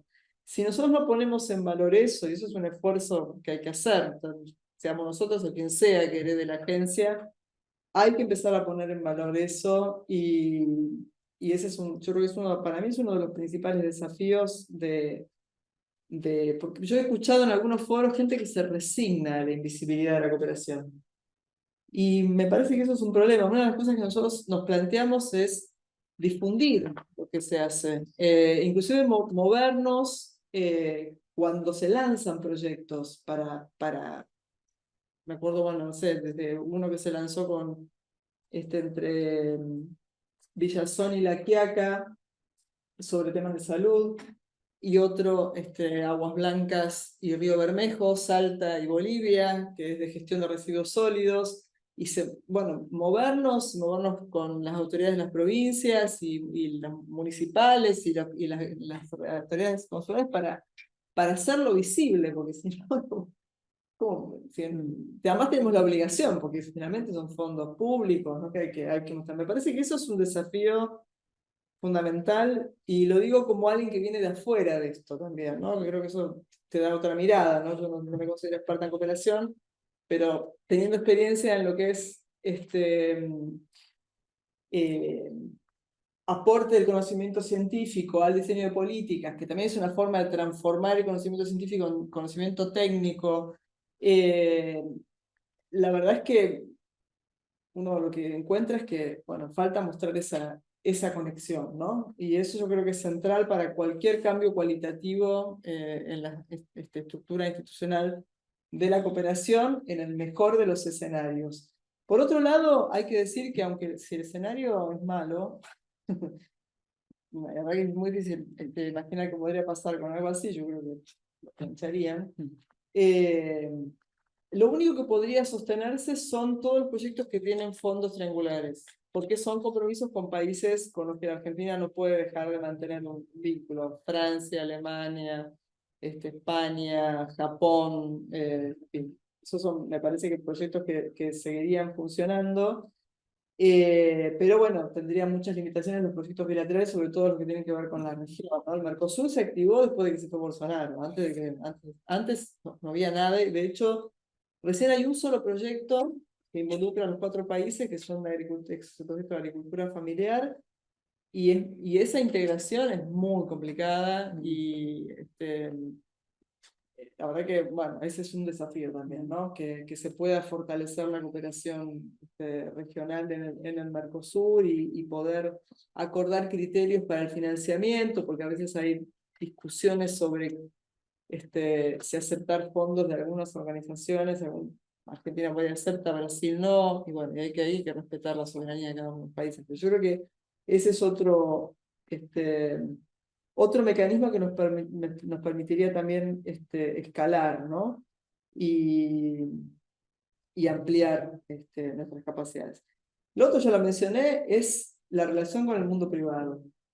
Ahí hay un desafío que no es fácil porque, bueno, vuelvo a punto, porque los fondos FOAR son fondos que son Estado-Estado, entonces bueno, hay que encontrar los mecanismos para articular los actores estatales con el mundo privado, pero bueno, eso yo creo que también es una forma de escalar, y vuelvo para mí lo que es el objetivo central, que es visibilizar el impacto que tiene esto. Porque no hay duda de que la cooperación sirve a las relaciones bilaterales, a las relaciones regionales, triangulares, y que esos intercambios son parte también de la arquitectura diplomática. Ahora, también podrían ser sustituidos por otros.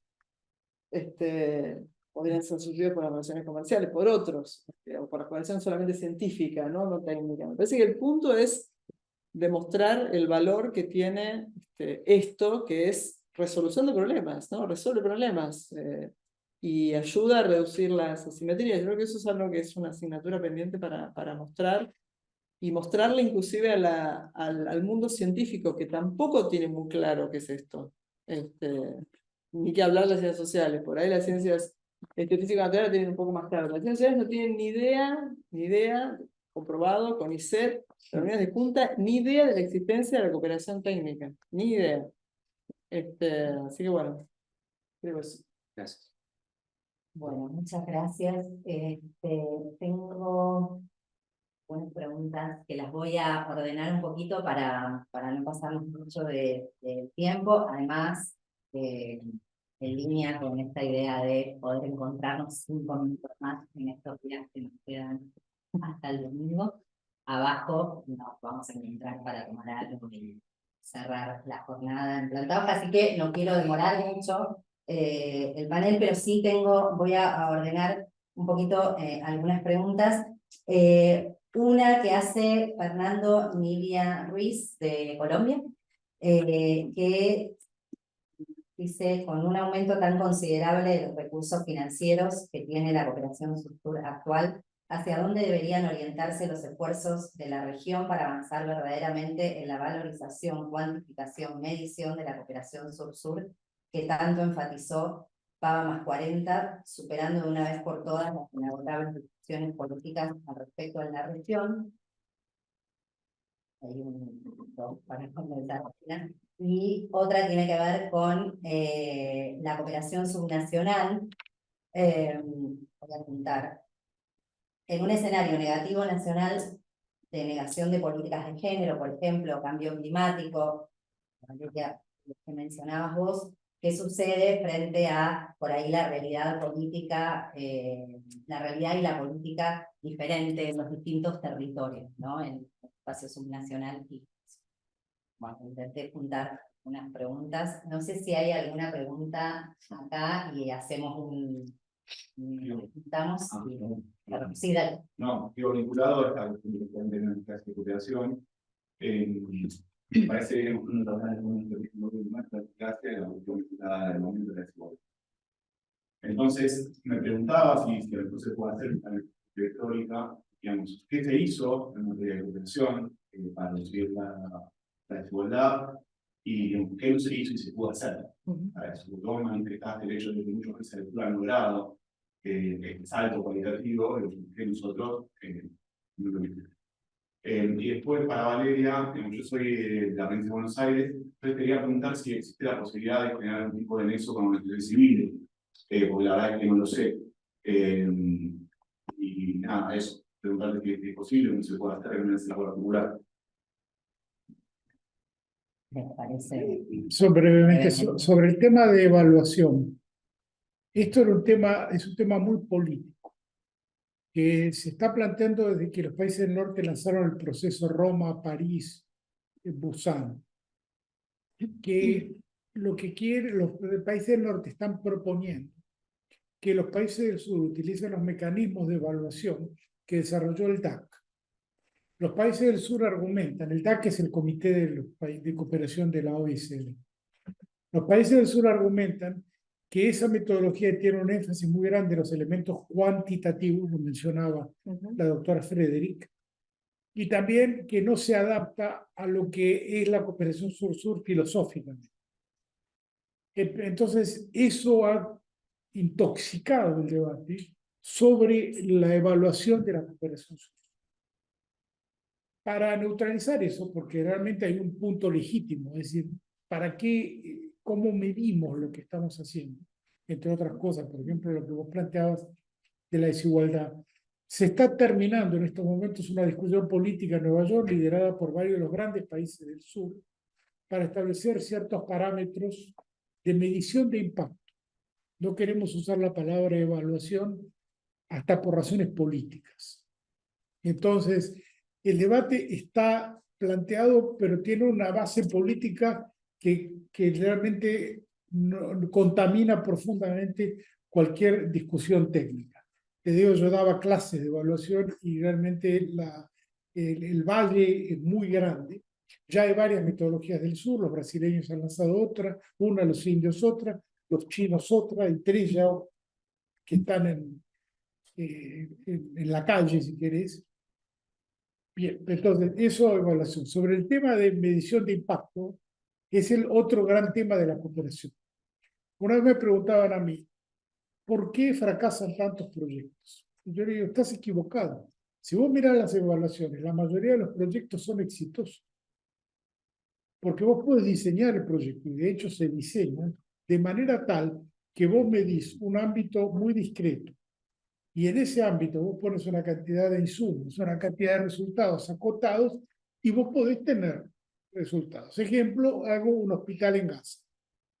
Lo termino, hago un proyecto, compro tomógrafos, entreno a 20 personas, compro esto, al otro día me lo bombardean. O los doctores me los matan, o los doctores se escapan. Entonces, vos podés hacerlo discretamente, el proyecto tuvo éxito, se fue, pero no cambió la realidad. Este es un gran dilema de la cooperación, pero no solo de la cooperación sur-sur, sino de toda la cooperación, que es la escala de la evaluación. Otra cosa es que la cooperación no va a cambiar los países. La cooperación funciona cuando ayuda a las políticas que los países tienen. Si vos vas a esperar que los donantes de afuera te vengan a resolver los problemas de tu país, no lo van a hacer. Entonces, los países que han tenido más éxito son los que han logrado que la cooperación ayude a los objetivos y a las políticas nacionales y no la distraiga y no le saque recursos.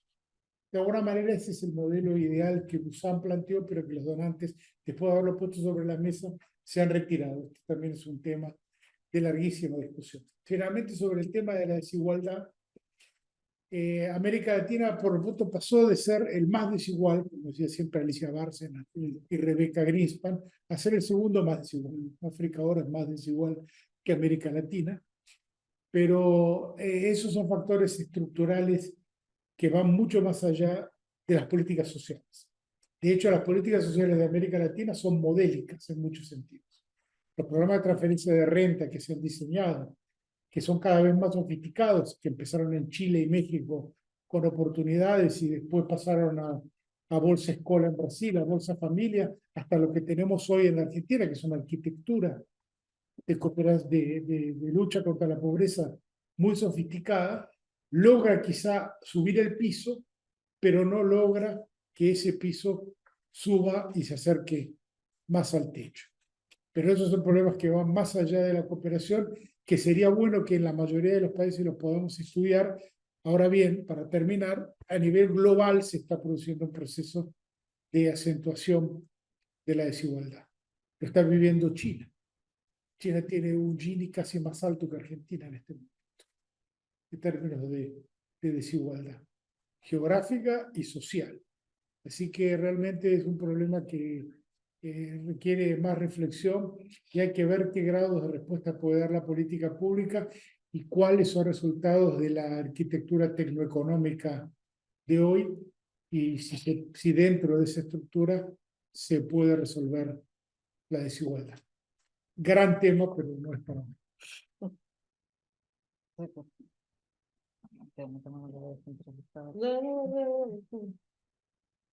Un poco respondiendo ahí a la consulta sobre cómo seguir trabajando en un escenario, digamos, con una digamos, diferencia tan sustantiva entre las concepciones de distintas temáticas. Un poco lo decía antes. La verdad es un escenario que no conocemos, por eso cuando hablamos de los 40 años de democracia, digo, bueno, lo que estamos ante un escenario un poco inédito y bueno, que muy preocupante. Uno se ríe por no llorar, ¿no? Pero realmente viene un poco depresivo, disculpen. Pero optimista, en el fondo optimista. No, pero digo, es un escenario inédito, entonces en ese sentido me parece que no está la respuesta. Por supuesto que hay, ante un escenario de esas características, lo que va a primar es la complejidad, porque supongamos en un escenario, digamos, de distintas miradas entre el gobierno de la provincia de Buenos Aires, por poner un caso, y el gobierno nacional, bueno, habrá que ver cómo se trabaja, cómo se impulsa, cómo se desarrollan esas políticas públicas sin la convergencia entre nación y provincia. Sí me parece que en este caso puntual, porque excede una diferencia ideológica partidaria, digamos, me parece que acá, digo, si vimos en los debates presidenciales, se planteó el desconocimiento respecto a la validez o legitimidad que tiene la Agenda 2030, bueno, ni hablar de los acuerdos de París y demás. Entonces, digo, pensar la cooperación internacional en un escenario así es difícil, porque la cooperación internacional a nivel global tiene como trasfondo esos acuerdos globales, ¿no? Entonces es difícil pensar cómo sentarse a hablar con un organismo, con un cooperante o con cualquier organismo de las Naciones Unidas, o con cualquier país, digo, porque la mayoría de los países han suscrito la agenda. Entonces, digo, ¿desde qué lugar uno se sienta a hablar y a pensar políticas de cooperación si uno no cree en eso, ¿no? Si uno está negando la existencia o la validez de eso? Entonces, digo, la verdad es un signo de pregunta, no sabemos cómo eso se puede dar. Respondiendo a tu pregunta sobre el vínculo con las organizaciones de la sociedad civil, mirá, yo hace un año, sí, bueno, casi 2 años, no estamos más en la jefatura de gabinete, que es como el punto focal de cooperación internacional. Sí, el área esa tiene una dirección específica de vínculo con las organizaciones de la sociedad civil, pero hasta lo que nosotros llegamos a hacer, justamente por esta debilidad institucional que tienen las áreas internacionales o de cooperación en la provincia o en cualquier gobierno subnacional, recién llegamos como a abordar el Estado, ¿no? El Estado provincial y las universidades. Todo lo que es el mundo de la sociedad civil es aún más complejo, porque primero que también en un territorio tan grande poder mapear esas organizaciones, poder saber qué hacen, a qué se dedican y luego establecer un vínculo. Digo, después, la verdad no te sabría decir si se ha hecho algo en ese sentido. Nosotros lo teníamos como una agenda futura, pero me parece que sí, hay que trabajar, así como Sabina mencionaba, la incorporación del sector privado en algunas temáticas, desde ya la sociedad civil, y porque también hay acuerdos internacionales que así lo han expresado, es necesaria e importante. Entonces, bueno, me parece que eso es uno de los desafíos futuros en un escenario donde podamos seguir hablando de cooperación internacional. Sí, retomando lo que decía Valeria sobre este tema, hay el proyecto que mencioné sobre incorporación de la economía social a la política postpenitenciaria, que es con la provincia de Buenos Aires, la provincia que interviene, está la Universidad Nacional de La Plata, que tiene toda una trayectoria asociada a eso, y ahí hay organizaciones de sociedad civil dedicadas estrictamente a la cuestión postpenitenciaria, deliberados, ¿no? Y después en Salta también, en el proyecto que mencioné sobre gestión de residuos sólidos, hay organizaciones de la sociedad civil que son recicladores en Bolivia y también en Salta, ¿no? En Argentina. Entonces es un ejemplo, son proyectos nuevos, ¿no? En donde tratamos de hacer el puente para sumar actores que resuelven problemas en complementación con el Estado. Sobre el tema de la evaluación, coincido con lo que dice Jorge, yo creo que hay una contaminación. El debate se ha contaminado tanto que no hay resolución respecto de cómo llevar adelante este asunto. Y está Naciones Unidas junto con la CEPAL, conformó un subgrupo de cooperación sur-sur para establecer cuáles son las categorías de la evaluación, y esa medición, esa hora de medición, es medición y monetización. Incluye los dos ejes, y a su vez prevé una evaluación cuantitativa y otra evaluación cualitativa. Y se está armando la metodología, ¿no? Ahí hay una línea, una información disponible en internet, y una reunión creo que en julio de este año en Brasil, donde nosotros participamos y llevamos la metodología de evaluación modular, que es básicamente cualitativa. Pero bueno, no sé si entendí bien la pregunta que hicieron. Creo que digamos, es fundamental llegar a un acuerdo, al menos en esta región, sobre cómo evaluar. cómo medir, como dice Jorge. Porque si no me parece bastante difícil preservar el valor, ¿no?, que tiene la cooperación, que es algo que no se resuelve de otra manera. Sobre la cuestión de la desigualdad, y bueno, forma parte del mismo problema, yo creo que, porque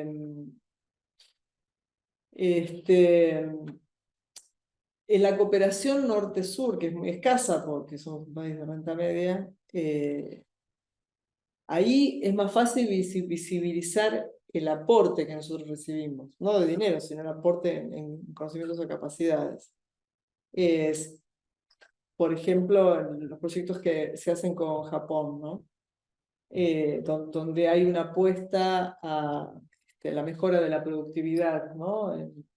Sobre todo con el INTI, a través de Kaizen, que es un proyecto de gestión, y que es un proyecto que lo que hace es capacitar a personal técnico del INTI, que a su vez capacita a otros técnicos de otros países, porque somos como los aplicadores, y luego se transfiere a las empresas, que por supuesto que lo que hacen es mejorar la productividad. Ahora, ¿cómo eso contribuye a la reducción de la desigualdad? Es muy difícil de mostrar, ¿no? Entonces, hay ahí también algo que yo creo que hay que resolver narrativamente, con datos y narrativamente, y dar toda la vuelta y mostrar de qué manera este dispositivo de política exterior y política de desarrollo efectivamente contribuye, y orientarlo para que contribuya, ¿no? Ambas cosas, porque también es desarrollo, mejorar las capacidades para identificar los microbios, ¿no? Y poder prolongar la vida de la gente. Pero bueno, eso yo creo que hay que enunciarlo, y desde mi punto de vista falta enunciar eso. Está dado por sobreentendido, pero no está enunciado. Bueno, teniendo en cuenta la hora, un poco pasados, teniendo en cuenta que me avisan que está todo listo abajo para cerrar, quiero agradecer especialmente por el tiempo, sin deprimirnos con optimismo. Quiero agradecerles el tiempo y agradecerles todo lo que nos dejan, sobre todo sobre la mesa para seguir pensando desde los distintos sectores, pero particularmente desde el ámbito científico, académico, como desde las universidades y los centros seguimos pensando y repensando y reconfigurando también, como decía, la cooperación, y cómo repensamos entonces en nuestros marcos y alternativas propias también, pasando lo que mencionaban Sabine y Loreto. Así que bueno, muchas gracias especialmente a este panel y bueno, quienes nos acompañan en plataforma y ustedes por habernos acompañado hoy. Muchas gracias.